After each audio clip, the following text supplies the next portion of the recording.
the bill is correct, right? Because it's a union territory, not a full-fledged state.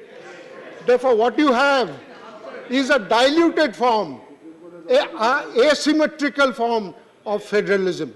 What is pending before the Supreme Court is the validity of the ordinance, and specifically two questions referred to the Constitution bench. That has nothing to do with what is being debated in the House, number one. Number two, this is for all the members of the House, and it has some importance so far as the relation between the judiciary and the executive is concerned. I would request all the members of the House to have a relook at Articles 105, 121, and 122. There is absolute freedom of speech in Parliament, and whatever a member says in Parliament cannot be questioned in a court of law. I do not find a similar constitutional provision restricting the debates in courts. What the courts cannot do under 121 is question the conduct of a judge in relation to a pending matter. The restriction that the House imposes on its own speech is self-imposed by the rules. And what do the rules provide? Mr. Chairman, sir, the rule says a member shall not discuss a matter of fact which is a court pending before a court of law.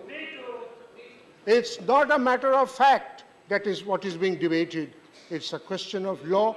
It is not even an interpretation of law. It's on a debate on law. Now, Mr. Chairman, sir, so whereas sub judice is concerned, the bill takes away 3A from the ordinance. To my mind, it's a perception, I may be wrong. To my mind, when 3A has been taken out of the ordinance and it is not there in the bill, the questions referred to the Constitution bench stands self-answered. Because if you read the order of the Supreme Court referring the matter to the Constitution bench, a copy of which I have got and I have read, my view is that the entire reference has been necessitated by the provision of 3A of the ordinance, which no longer exists. Therefore, it is the prerogative, the right of the members of the House to debate. The question of sub judice doesn't come. What the bill provides is diluted form of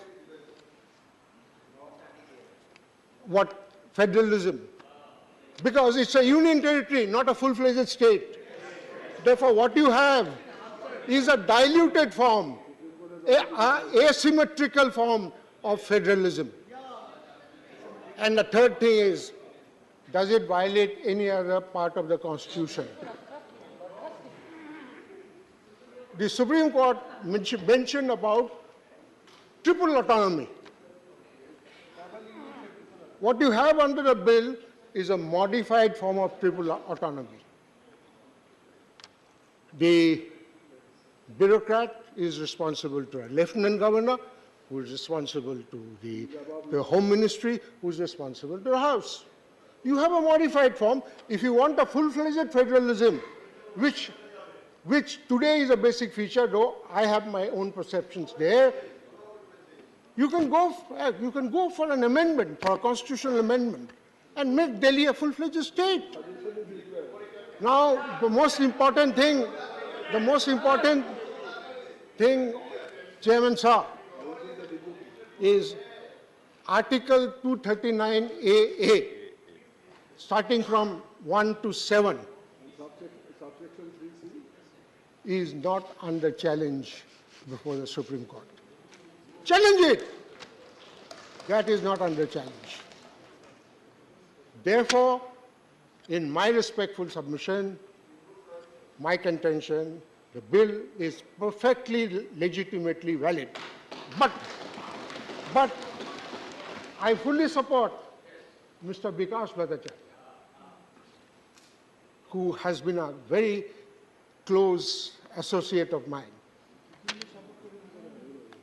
What is permissible need not necessarily be right. In the House today, parliamentary democracy compels members to vote according to party dictates. Fine, I cannot quarrel with that. It's a small section of people to whom you appeal to their conscience. To me, the bill is correct, right? My conscience tells me to do something, I'll do it. But if somebody disagrees, his conscience must be left free. Thank you. I am honored. I'm privileged.